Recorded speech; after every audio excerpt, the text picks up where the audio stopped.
Hello everybody, it's Maikito.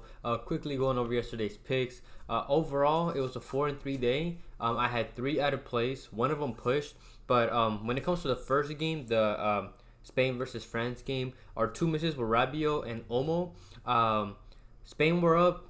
Olmo had 1 shot. They subbed them out. They needed to play defensive. And then it was the other way around for France. France were down, needed attack, subbed them out. So it was just unfortunate. That they were subbed out. And then Nacho higher than 3.5 clearances. That one did hit for us. That one was a really great call. Now he was there to help Navas. Navas got subbed out. Nacho even moved in to the other side and held. That one hit pretty easily. And then when it came to the Argentina-Canada game, I only had 1 miss in that game. Went 3-1. Our 1 miss was Messi, 2.5 shots assisted. If I would have stuck to my original plan, like I mentioned, for him to go over 3.5 shots, he would have hit. But he ended with 2 shots assisted. He had 2 at halftime, and then he didn't get another one in the second half, which was really unfortunate. Lautaro DMP'd, and then Larin lowered in 0.5 shots on target. He didn't even get a shot. That one was easy. And then I had 2 added plays. Instead of Lautaro, Julian Alvarez played, so I took him higher than 2.5 shots, and even got him as a spicy play on underdog. You got more value, and he hit for us. And then I also had Lautaro Martinez lowered in 2.5 saves. That one hit as well. So one pick away from sweeping that game, and then the other game was just unfortunate. Overall, 4-3 day, not a bad day. Could have been better, but still more wins than losses, which is what we're going for at the end of the day. And so there's a couple games. There's 2 games tomorrow. There's not too much that I like on the board, especially because one of the games has England in it, and you know how I feel about England, so I'm not taking any English props. But there were a couple that I did like, so I'll get straight into those. My first play on the Netherlands side is Xavi Simmons to go higher than 0.5 shots. He's gone over this in all 5 games that he's played. He's gone over in every single game. He played Austria, France, Turkey, good defensive teams, and still went over against them. And he's going to be playing as the center attacking midfielder. I went over this last game. That will give him good opportunities to find the space in between the defenders and stuff like that. He's a great dribbler who can create his own chances. He'll take long shots. He'll shoot from anywhere, given the opportunity. And he's going to be playing with Gakpo, Bergwijn, Depay, and even Ake, who's going to be running down that left side flank and overlapping, which is going to be good for him, which will provide him space because they'll be concentrated on those flank attacks that they're going to be having. So he's going to be given space. He just need to take at least one of those opportunities.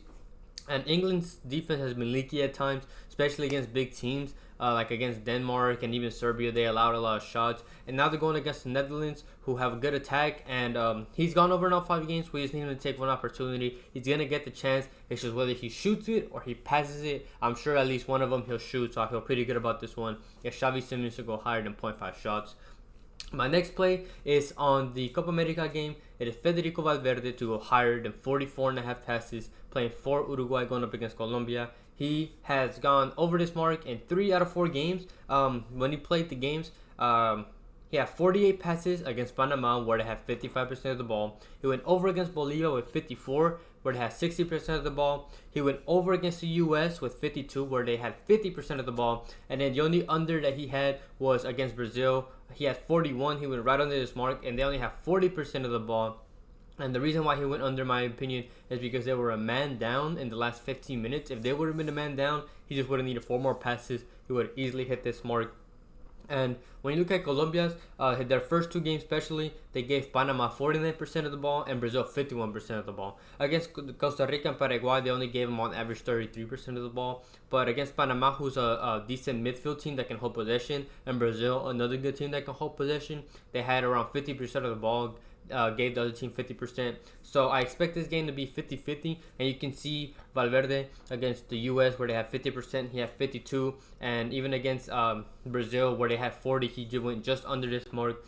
So I expect this game to be 50-50, which is good for us as long as it stays. As long as Uruguay gets at least 50% of the ball, I expect this passing prop to go over. He's going to be playing full minutes. He's not an injury prone. He doesn't have any minutes restrictions. He doesn't have any yellow cards, so he doesn't have to worry about getting subbed out early because he'll miss the next game or anything like that. And he's the captain of the team, so he's gonna be on that field. He's gonna play the full minutes of the game, and he's a very, very important box-to-box player. He's going to be playing as a center defensive midfielder, so he's going to be there to be able to link up with the defenders, and when they attack he's also going to be pushing up and can also help with the link up play between the other midfielders and attacking and stuff like that. So he's going to be everywhere on the pitch. We just need him to find those chances. As long as they have 50% of the ball, I expect this to go over. He's gone over in 3 out of 4, barely going under in the last game. I think they're just might be slightly overestimating how much of the possession Colombia is going to have. So I'll take this prop. I like Federico Valverde to go higher than 44.5 passes. I want to give a quick shout out to my partner Underdog Fantasy. You can use code Maikito linked in the description. They'll match your first deposit up to $100. And then Underdog are currently offering a special for Gunnar Henderson and MLB to get at least one home run in the home run derby, which is an easy given one.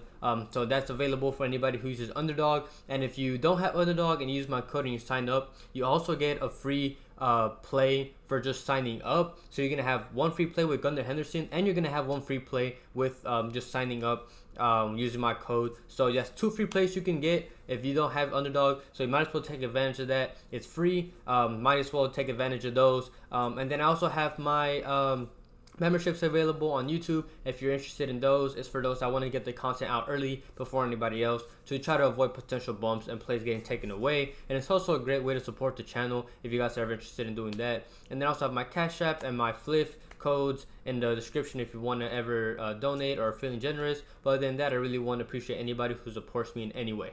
When it comes to money lines and stuff like that, the England-Netherlands game can go either way. If I did have to choose a lean that you can take on that game, I would take Netherlands to qualify, just because 1, I don't trust England, 2, they done us dirty, and I feel more confident and more that the Netherlands can put away their chances. So you can take that as a lean if you want to. And then the Colombia-Uruguay game can also go either way. So both of these games are really close. So I went and actually found a player prop that I believe you can take, that I feel like you can get good value on, and that's Luis Diaz to get 2 or more shots. So it would be the equivalent of taking them to go higher than 1.5 shots.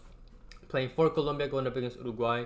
He's gone over this mark in 2 out of 4 games. He had 2 against Paraguay and 3 against Costa Rica. The ones where he missed, he had 1 against Brazil, which it was Brazil, so I understand. And then the other one was 1 against Panama, and they were up by a lot. They were up 5-0 at that point, so he got subbed out early. He would have got that second shot if he would have played.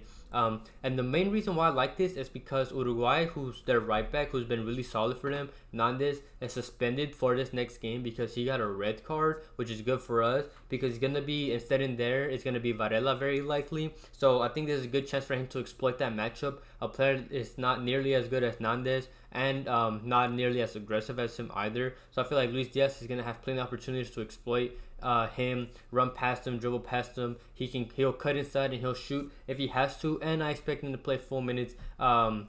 It's a very important game for them. It's the semifinals. I expect them to play full minutes, unless they somehow take like a 2-0 lead. And even if they're winning by 1, I still expect them to stay in the game. As long as they're not up by like 2-3-0, he'll stay in the game, and I don't expect that to happen.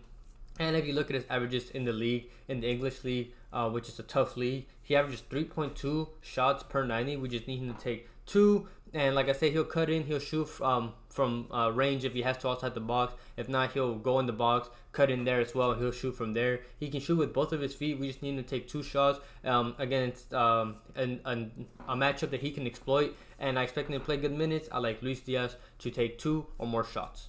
Thank you everybody for watching. Like I mentioned earlier, if I do have any plays that I will add, which I likely will, because I want to see how lineups are, and if plays get bumped, more plays get added, how lines change, stuff like that. I will add them in the YouTube description in this video. I did that for last game. I added 3, 1 push, 2 hit, so did good on those. If you could like the video, comment as well to help boost the video out to more people. And if you could subscribe, please turn on notifications that we can get notified right when these videos come out. Other than that, I hope everybody has a good night, a good day, and we can cash out tomorrow.